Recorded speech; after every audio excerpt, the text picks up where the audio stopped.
Hey, and welcome to Eat Out at Home, the podcast. This is the place for those who love cooking and creating connections through food.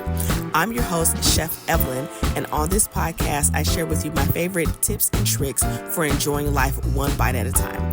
If you're ready for today's episode, sit back, relax, grab a snack, and let's dive in.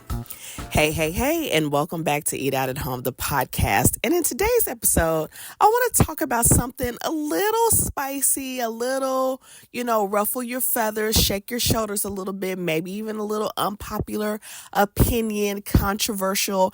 And even though I'm so tired of that phrase, like unpopular opinion, hot take, like I'm so over that on Threads, here I am doing it in my podcast. And I wanted to do this because this is something that I've talked about like privately before of when I've taught in-person classes when I used to teach about, and I'm doing air quotes here, healthy eating.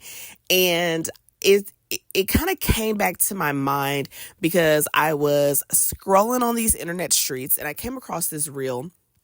And it was this woman, and she was talking about how, she's currently not shopping on Amazon. And so she needed some things, and how she went to like her local hardware store to get these screws. And then she had to go back a couple of times, but she ended up kind of making friends there with the people that worked there. And, they've helped her with some other stuff. And how, even though Amazon is more convenient, she found that there was so much that she was gaining from this quote unquote inconvenient hardware store that she was going to. And I also want to contrast that with another story. So these were like back to back that I saw on Threads about an author who decided to write her book in a local coffee shop. And she was talking about how, she would go in there, every day, order, whatever she was going to order for the day. She stayed in there and she kind of debated whether or not she was going to share about what she was writing with the people that worked there. But ultimately, when she finished the book and, told them that she wrote this book in there and she gave them a copy, they ended up hosting like a book signing for her and telling all these people about it and all these different things. And these two stories, while they don't seem to have anything in common, and you're probably like, what does that have to do with eating out at home? Rock with me. I'm going somewhere with this, right? Rock with me. Is that, and I mean, I guess you could tell from the title, is that convenience, the cost of convenience, or convenience is a killer. Because what the moral of the story in both of those stories was from the people telling the story was how much have they been missing out on because they were choosing more convenient options, right? And when I've talked about this, when I've taught, classes about improving eating habits, one of the things I used to talk about was when it comes to whether it's fast food, whether it comes to prepackaged food, convenience food, is that there is a bigger cost associated with it that we're not often thinking about when we're trading off for the convenience or the belief of convenience of getting some time back, right?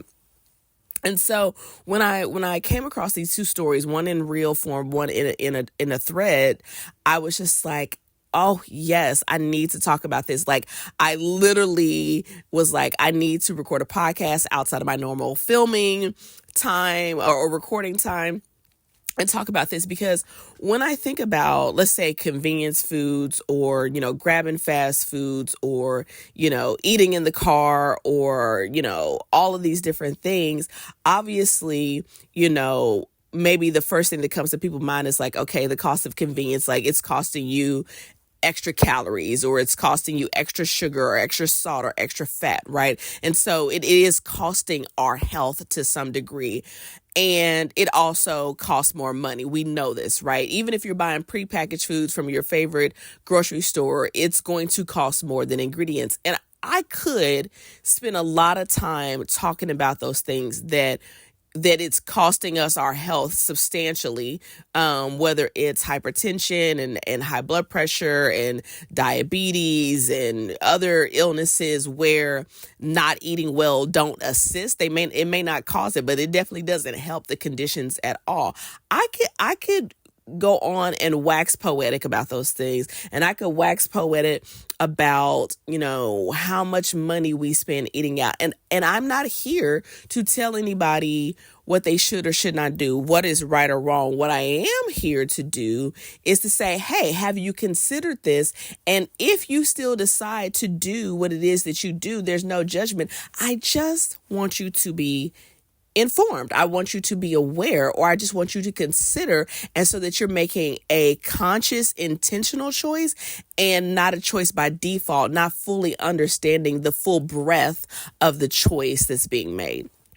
But one of the things that I pulled from both of these stories was when we opt for convenience, it is costing us connection. It is costing us community. It is costing us relationships. And, there is a lot of talk in the U.S. right now about this epidemic of loneliness. And there's a lot of talk in the U.S. about, the lack of third spaces. And I was having a conversation with a friend the other day, and I was like, I remember growing up, and if you were at somebody's house, it was like, oh, just stay for dinner. Like on a random Saturday, there was no birthday party. There was no special occasion. There was nothing. It was like, oh, we're just coming by to hang out. And do you want to stay for dinner? Right. And so many of those instances, and it didn't always have to be on a Sunday for a big Sunday meal. It didn't have to be anything fancy. It didn't have to be anything pre-planned. It was just like these casual, sometimes impromptu get-togethers. And granted, that may not be the most convenient, right? But if we're in the driveway, or if we're ordering something in, or if we're just going to pick something up, yes, the calories, yes, the fat, the salt, the sugar, yes, the cost, and also the connection. I would tell you, just the other day, I was having a really, really rough week. And a friend of mine was like, you know what, I'm going to come over. I'm going to pick something up. Tell me what you want. And then I'm going to come over. And I was so grateful for her. I was just like, oh, I appreciate you so much. Yeah, just let me know and I'll tell you what. And then she called me back and she said, I changed my mind. I'm going to cook for you.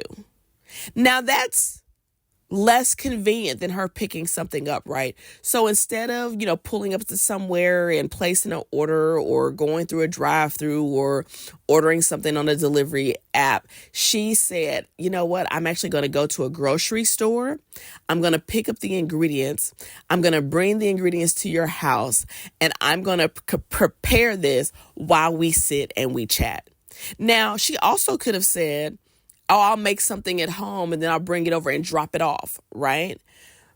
But the hours of conversation that we got during that time when I was having a rough week, right? I was like, none of what she did was convenient. But boy, was it amazing connection and conversation and community, right? And so it's something that I think that we don't realize that we're trading off. So not only are we trading off our financial resources when we opt for convenience foods, not only are we trading off, a ding to our well-being when we opt for convenience foods, but now we're also taking a ding in creating community, right? And so when I was listening to those stories about the author and about the woman at the hardware store, one of the immediate rewards that they both received from taking the less convenient option was community and connection, right? And I was like, that is the point, right? That convenience is not always is what it's cracked up to be. And I want to get to the next point, which is another thing that I feel that is the cost of convenience is like legacy, history, tradition. In the African American culture, we've been joking a lot about how we're the new adults, but we're losing recipes, right? When the holidays come around, we're losing literal recipes from our elders and from the people that have gone before us, whether they've passed on or whether they're just getting up in age and they're not the ones in the kitchen anymore. But it's like we're the big adults, right? And a lot of us have foregone doing, those elaborate meals for the holidays and the Sunday dinners because, yes, they are time consuming. And yes, they can be physically taxing. And yes, they can be a significant financial investment. And yes, they can be tiresome, right? And yes, sometimes people don't help. And all of that is true. And I listen, I am not immune to those reasons. And I have definitely opted out from time to time until I started to realize recently, I was like, but the return on those things, which are memories, family history, tradition, legacy, culture, connectivity, right? I was like, oh, those are the things that are getting traded off and lost in the name of convenience, particularly culture, right? When you think about culture in a broader context, I don't care what culture you're from, there's elements that make up that culture. There's the language, there's the unofficial body language, there is the music, there is the food, there are the holidays, there are the different things that make up culture, the unwritten rules of engagement. And a lot of those things are cultivated at family and social gatherings, right? A lot of our best memories and our jokes and a lot of the occasions that keep us connected to extended family and family friends, where you call them your cousins, but they're not your cousins, but your mother and their mother are good friends, or, their father and your dad went to college together, or whatever the case may be. We're for convenience, we're trading off culture. And again, that's not a judgment, it's an observation. And I'm not saying that, you or I or anybody in your family needs to be a martyr, to keep the memories alive, and people need to be exhausted and all that kind of stuff. But I will say, take into consideration that something that's being lost there is culture. As someone African American in the United States, grew up in the Midwest with a family with deep Southern roots. I mean, get-togethers also outside of food. There were games, there were jokes, there were, family secrets. There were all of these things, right? And, people joke a lot about not knowing how to play spades. And it's like, you were supposed to learn at a family gathering. What was going on? You know what I'm saying? What were you doing at that time? And, a lot of things that we joke about now, because we all have our own version or collective memory of, will get lost for the next generation in lieu of convenience.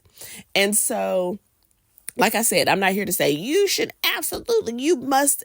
That is not what this is for, but it's something for you to consider, something for you to ponder, that convenience is costing us connection and community. Convenience is costing us culture. Convenience is costing us financially.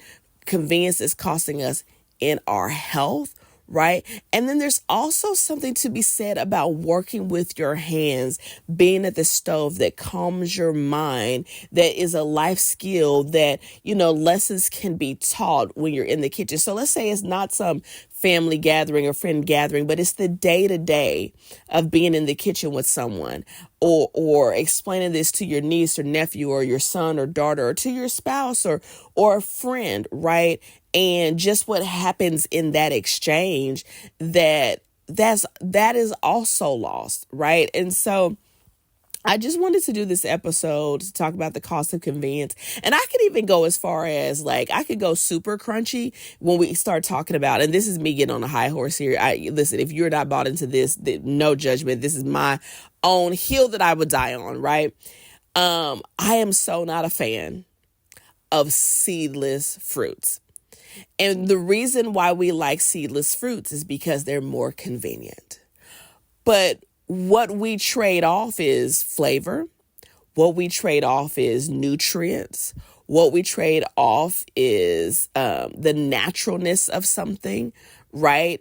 And it's like, all because the seeds are inconvenient. I think I've mentioned before that I'm not a huge fan of pressure cookers. it's fine. People, that's all pretty much what an Instant Pot is a pressure cooker. But here's the thing. In the name of convenience, you're trading off depth of flavor, complexity of flavor in lieu of speed. And even then, sometimes it's not even that much faster, right? You're also the side effects that come from slow cooking food, patience, anticipation, right? Knowing how to let something stew and brew and braise and all of that, and all of these life skills that you learn about, a watch kettle never boils, right? We're losing all of these things in the name of convenience. So that's all this episode is about. There is no here's what you should go do next. It's just an observation that I've been having, and something that I've really been looking inward at for myself is when I'm choosing convenience, what is it really costing me? Whether in the kitchen with food and convenience foods and fast foods and drive-thrus or otherwise. And it's also costing creativity, right? Listen, when you have to work with the recipe and develop flavors and taste over and over and over again, you develop your palate and you get creative of, this is a little sour. What do I need to not make it so sour? What do I need to do to give it a little bit more texture? All of these kind of things is we lose our creativity. And I will say this, I am a fan of AI as an assistant, but not in lieu of creativity just because it's convenient, right? Because there is a cost there. So I say all that to say, this is not me trying to shame anyone who chooses convenience. I too at times choose convenience, and there is a time and a place for that 100%. But I also know, or what I also know for me is that I want to make sure that I am fully aware of what the trade-off is when I'm choosing convenience, and that is more than just calories and financial costs. It is costing creativity. It is costing connectivity and community. It is costing culture. Okay. Sometimes it's costing flavor. And so just something for you to think about, something for you to chew on. Let this message marinate, if you will. Okay, enough food puns. I'm done.